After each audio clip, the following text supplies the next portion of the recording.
جی السلام علیکم جی میں نکلا ہوں رات کے ٹائم گھر سے. اپنے جاننے والے ہیں جن کو دم کرنا ہے، ٹرانسپلانٹ کا کوئی معاملہ تھا ان کے جگر کا، جو کہ حل ہو رہا ہے دم سے، اللہ کے کلام سے. تو آج میں نے سوچا آپ سے میں اللہ کے کلام کے حوالے سے اور دم کے حوالے سے، جب تک ہم ان کے گھر تک نہیں پہنچتے، آپ سے دو چار باتیں ہی کر لیں. تو عرض ہے کہ کلام الہیہ میں بڑی طاقت ہے جی، بڑی طاقت ہے. ہم لوگ کلام سے ہٹ کر دوسرے چیزوں کی طرف توجہ دیتے ہیں، لیکن جہاں پر ہم بیماریوں کا علاج کروانے کے لیے ڈاکٹرز کے پاس جاتے ہیں یا حکیم کے پاس جاتے ہیں یا ہومیوپیتھی کے پاس جاتے ہیں، وہاں پر ہمیں چاہیے کہ ساتھ ساتھ قرآن الحکیم فرقان المجید کا بھی سہارا لیں، بلکہ زیادہ وثوق کے ساتھ اور زیادہ جس کو کہتے ہیں یقین کے ساتھ قرآن کا سہارا ہمیں لینا چاہیے، کیونکہ یہ وہ کتاب ہے جو لا ریبہ ہے اور جس میں کوئی شک و شبہ نہیں ہے. اور اس کتاب میں شفا ہی شفا ہے، ہدایت ہی ہدایت ہے. ان لوگوں کے لیے جو ہدایت کے متلاشی ہیں، جو شفا کے متلاشی ہیں، جو اللہ کے کرم کے متلاشی ہیں، ان کے لیے اس میں خزانے ہی خزانے ہیں.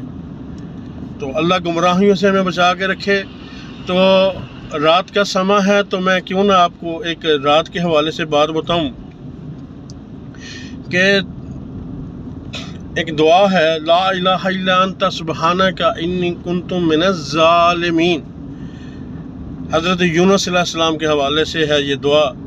حضرت یونس علیہ السلام مچھلی کے پیٹ میں، سبھی جانتے ہیں آپ، مچھلی کے پیٹ میں تھے، اور مچھلی کے پیٹ میں اور قرآن کہتا ہے کہ وہ 2 اندھیروں کے اندر تھے، بلکہ 3 اندھیروں کا ذکر آتا ہے. پہلا اندھیرا وہ تھا جو رات کا اندھیرا تھا، دوسرا اندھیرا جو پانی کے نیچے پھر اندھیرا ہوتا ہے، یعنی وہ اندھیرا، اور تیسرا اندھیرا مچھلی کے پیٹ میں، یعنی پھر وہ ایک اندھیرا، یعنی 3 اندھیروں کے اندر تھے. اور ان 3 اندھیروں کے اندر حضرت یونس علیہ السلام مچھلی کا، یعنی اس مچھلی کے پیٹ میں تھے. اور یہ مچھلی کی بھی بڑی عجیب ایک بات ہے، وہ پھر انشاءاللہ پھر کبھی ہوگی، کیونکہ میرا سفر تھوڑا ہے تو بات بہت لمبی ہو جائے گی. تو حضرت یونس علیہ السلام مچھلی کے پیٹ میں پہنچے، اور ایک عام سی، میں آج ایک آپ کو نکتے کی بات بتاؤں. ایک عام سی بات ہے، سبھی جانتے ہیں کہ پانی کے اندر غوطے بھی لگتے ہیں، یعنی ہم لوگ پانی کے نہیں ہیں، ہم تو خشکی کے ہیں، تو ہم پانی میں 1 منٹ بھی نہیں رہ سکتے، ٹھیک ہے. لیکن دیکھیں حضرت یونس علیہ السلام پانی میں گئے، یہ بہت بڑی حکمت ہے میرے اللہ کی. ہم تو صرف یہی کہتے ہیں یونس علیہ السلام مچھلی کے پیٹ میں چلے گئے، پانی میں چلے گئے، پھر وہاں جا کر انہوں نے دعا کی، تو ہم تو یہی بات صرف کرتے ہیں نا. تو دیکھو جو دعا سے پہلے کے جو معاملات ہیں، وہ مچھلی کے پیٹ میں چلے گئے. دیکھو پانی ہے، مچھلی کے پیٹ میں کانٹے ہیں، بڑا کچھ ہے، لیکن کچھ نہیں ہو رہا. اللہ حفاظت فرما رہا ہے اپنے نبی کی، اور حضرت یونس بھی جانتے ہیں کہ میرا اللہ حفاظت فرما رہا ہے، میں اس کی حفاظت میں ہوں. پانی میں جا کے بھی ان کو سانس کی دقت تکلیف نہیں ہے، ان کو پانی کے اندر جا کے بھی کوئی ایسا معاملہ نہیں ہے کہ وہ کہیں کہ آپ موت کے قریب جا رہے ہیں. تو یہ سارے مطلب معاملات جو ہیں نا، وہ خود اپنی آنکھوں سے دیکھ رہے ہیں اور مطلب کر رہے ہیں اور گزر رہے ہیں ان معاملات کے اندر سے. تو حضرت یونس علیہ السلام نے یہ دعا جو مانگی، جس کو دعائے یونس بھی کہا جاتا ہے، ٹھیک ہے نا، لا الہ الا، اس کا اگر ترجمہ بھی کیا جائے تو ترجمہ میں دیکھو وہ دعائیہ الفاظ نہیں ہیں، ٹھیک ہے نا. نبیوں نے جب بھی کوئی دعا کی تو اللہ کی بڑائی ہی بیان کی ہے، اور اس بڑائی کے نتیجے میں اللہ رب العزت نے معاملہ حل فرما دیا، ٹھیک ہے. تو اب یہاں بھی وہ اللہ کی بڑائی ہی بیان کر رہے ہیں اور خود کو ظالمین میں شمار کر رہے ہیں. اللہ کے مطلب یہ تو الفاظ ہیں نا ان کی، اللہ کی بارگاہ کے سامنے وہ اپنے آپ کو ظالمین کی طرف لے کے اتنا پستی کی طرف لے کے آ رہے ہیں. تے مطلب ظاہر بڑے آستانے پہ اور بڑے دربار پہ جو شہنشاہ کائنات ہو اس کے سامنے تو وہ کبھی بھی نہیں ہے نا اپنی بڑائی کی طرف جا سکتے. انہوں نے تو اللہ کی ہی بڑائی میں اپنے آپ کو تو نیچے لے کے آنا نا. تو اب کیا کہہ رہے ہیں؟ لا الہ الا انت سبحانک انی کنت من الظالمین. اے میرے اللہ تو سب سے پہلے تو اس کی یکتائی بیان کیا. میرے اللہ تو ایک ہے, کوئی الہ نہیں ہے, تو بالکل اکیلا ہے. لا الہ, تو بالکل اکیلا ہے مولا, کوئی الہ نہیں ہے. لیکن انت سبحانک, اے میرے مالک تو پاک ہے. اب پاک کس سے ہے؟ پاک ہر کمزوری سے ہے کہ میں اس اندھیرے میں ہوں, لیکن تو میرے مولا تو بالکل پاک ہے. ساری بڑائی تیرے لیے, پاکی تیرے لیے, ہر کمزوری سے تو پاک ہے. تو میں کمزور سا بندہ ہوں اور میں چونکہ اتنا کمزور ہوں کہ میرے مولا میں ظالمین میں سے ہوں. جب حضرت یونس علیہ السلام نے یہ اللہ کی تعریف بیان فرمائی اور اپنی پستی کی طرف خود چلے گئے اور کہا کہ میں ظالمین میں سے ہوں, تو پھر اللہ رب العزت فرماتے ہیں کہ پھر ہم نے اپنے یونس کو اس مسئلے سے, اس پرابلم سے ہم نے ان کو شفا بھی کہہ سکتے ہیں کیونکہ وہ بھی اللہ کے رزق میں ہی آتی ہے, تو عطا میں ہی آتی ہے. تو کہا کہ ٹھیک ہے, ہم نے اس کو نجات دی اس اندھیروں سے جو 3 اندھیروں کے اندر تھا, اور اس پانی سے جو مچھلی کے پیٹ کے اندر تھے, تو ہم نے پھر اس سے ان کو نجات عطا فرمائی. یہ اصل میں یہ جو کلمات لا الہ الا انت سبحانک انی کنت من الظالمین, یہ آپ تک آنے والوں تک یہ پہنچانے کے لیے ایک بہانہ تھا, ایک بات تھی کہ دیکھو یہ جب بھی تم کسی مشکل میں پھنس جاؤ تو, اور ویسے بھی اللہ کے نبی کی زبان سے جو نکلتا ہے اس کی تاثیر کچھ اور ہوتی ہے. آپ اپنی زبان میں اللہ کی جب تعریف بیان کرتے ہو, جب آپ کہتے ہو مولا, آپ اردو میں جتنی مرضی تعریف بیان کر لو, ٹھیک ہے, اچھی بات ہے, اللہ کی تعریف کرنا, اللہ کی بڑائی بیان کرنا بہت اچھی بات ہے. لیکن ان الفاظ میں اگر کرو جو اللہ کے کسی نبی نے اپنی زبان سے ادا کیے ہوں, تو پھر وہ اللہ کو بہت ہی پسند ہیں, کیونکہ وہ اس کے مقربین کے زبان سے نکلے ہوئے الفاظ ہوتے ہیں.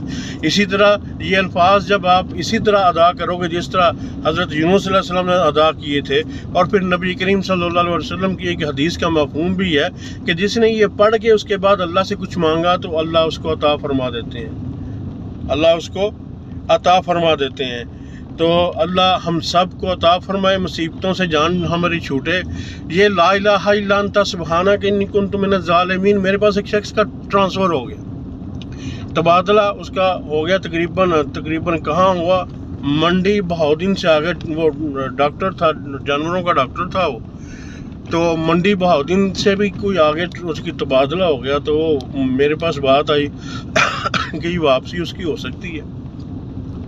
تو اس وقت میں نے جو اس کے اوپر عمل کیا تھا نا جی, وہ عمل لا الہ الا انت سبحانک انی کنت من الظالمین کا تھا. تو میں نے جب یہ عمل اس پر عمل کیا تو عمل کے 7 دن کا یہ عمل تھا. 7واں دن میرا ابھی تھا, عمل کا 6واں عمل کیا میں نے, تو 7واں عمل تھا, بغیر کوئی سفارش نہیں ہے, کوئی کچھ نہیں ہے. تو ان کی ٹرانسفر واپس آرڈر گئے ہوئے جو کہ بالکل ناممکن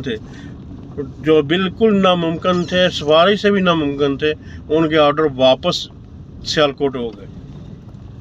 یعنی ہم لوگ تو اس سے قرآن کی طاقت کو اکثر بیشتر دیکھتے ہیں, اور ہمارا تو اعتقاد جو دیکھتے ہیں اعتقاد یقین بڑھتا جاتا ہے, ٹھیک ہے نا. تو اس لیے یہ اگر کسی کو کوئی پریشانی ہو, کوئی ٹرانسفر کا کسی کا مسئلہ ہو, یا